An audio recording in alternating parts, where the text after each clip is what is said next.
Hey, everybody, Off the Mic Sports Network here. A long, long time since I've actually done a sports video because there's just been a whole bunch of wrestling going on.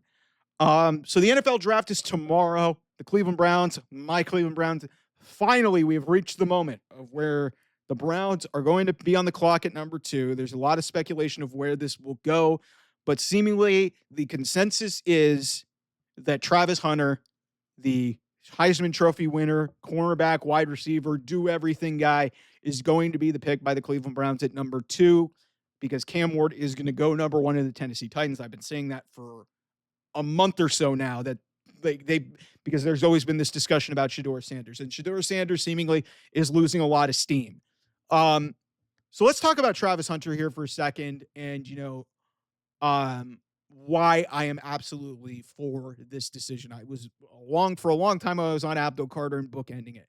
But you've got a chance here with Travis Hunter to take the best player in the draft, Heisman Trophy winner.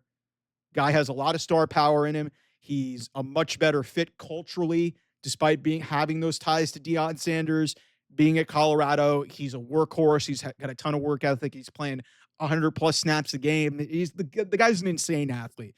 I've actually met him a couple of times, and he is impressive. Not just in terms of physically what he is, but in terms of the type of guy he is.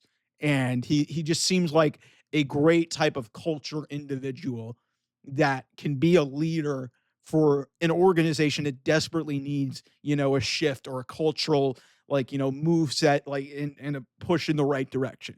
So for me, this would be an absolute home run. An absolute home run if that's the pick at number 2, which I expect it to be. Is Travis Hunter can change the game on both sides of the ball. You need help at wide receiver. You need help in the defensive backfield. You could play him at safety. You could potentially play him at corner. You don't have to play him every freaking down. Like you can play him on third down or something like that. And he could be your Swiss Army knife. And this is and also just from a marketing and just from a buzz perspective, everybody was talking about taking Shedeur as the quarterback. If you take Travis Hunter, I think the buzz is even infinitely better because this is a guy who is a box office attraction. This guy was the most must-see college football player for his 3-year, for the year that he had at Jackson State, and then the 2 years at Colorado. When he was on the field, that guy was making unbelievable highlight reel plays, and there's a reason why he won the Heisman Trophy despite being a wide receiver defensive back, do everything. Like, I thought Ashton Jeanty was very clearly in the mix to potentially win the Heisman Trophy. There's a reason why Travis Hunter won this because that guy was out there just in so many different ways. You could use him wherever you want to use him.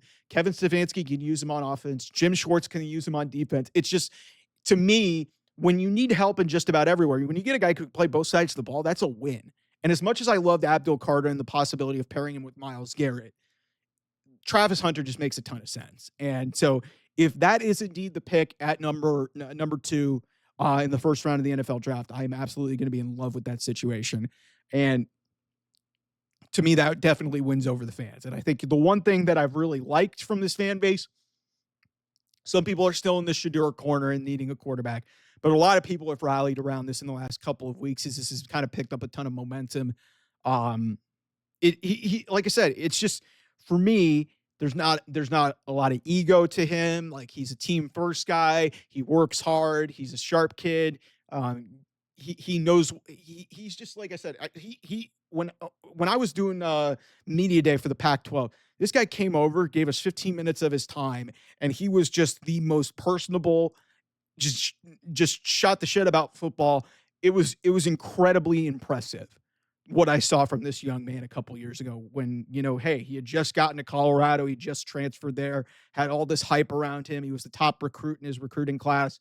And, all these expectations and he got injured in his first year in the Pac-12. And then, hey, this year he turns it around and he becomes a Heisman Trophy winner. And, really, one thing I never understood is why everybody was locked in on I get the quarterback need thing, but everybody was locked in on Shedeur getting picked ahead of Travis Hunter. I was like, Travis Hunter's easily a better player. Easily a better player. So, listen, this is the right move. And this would definitely win over the fans. There's been a lot of division. Again, this reminds me a lot of 2017 when Myles Garrett was the pick and they were debating if they wanted to take Mitch Trubisky. And boy, was that a great decision. that was a great decision not taking Mitch Trubisky, who ended up going the pick after, who ended up going, I think, the pick after, or it was a pick or two after. I can't even remember that draft. Coincidentally, that was the same draft Deshaun Watson was taken in. We won't revisit that situation. But to me, this is a home run from a cultural perspective, and it's the exact type of jolt that this organization needs from a box office perspective, and creating some energy and creating some buzz, and also a guy who could establish a work ethic and signal that, hey, I'm a franchise player, even though I don't play like one of those flashy franchise positions. Like, take me, I'm the best player in the draft. Boom, move on, and then build from there and figure out what you want to do with him. But it seems like he wants to be there. It seems like the Browns are in love with him. So I'm looking forward to this. Anyway, thanks so much for watching. I'll see you guys soon. Bye-bye.